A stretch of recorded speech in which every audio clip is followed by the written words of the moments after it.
Hi there, it's Nina at almostpractical.com, and I just want to give you a little iMovie tip. I usually need to take a screenshot of a frame in one of my videos to use as a YouTube thumbnail, but I didn't know how to do it in iMovie, and I just learned how to do it, so I thought I would show it to you. So first you need to navigate to the frame that you want the screenshot of.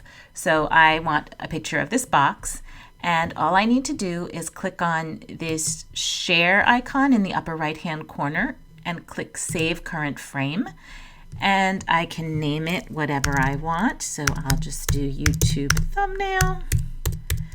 And I'm going to save it to a folder that I created called YouTube Thumbnails. You can pick any folder on your computer that you want to save it to.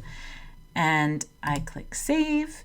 And here is my YouTube thumbnail folder, and here is the thumbnail that I just saved. There is one other way to get to the same conclusion, and you can go into the iMovie, into your menu bar, and you can go into File, and you can go to Share and Image. Now I actually just navigated away while I did that from the frame that I wanted. So I want to stay on this frame. Go to File, Share, and Image, and I'll call it just thumbnail. And again, it will save it to my YouTube thumbnails, and I go here.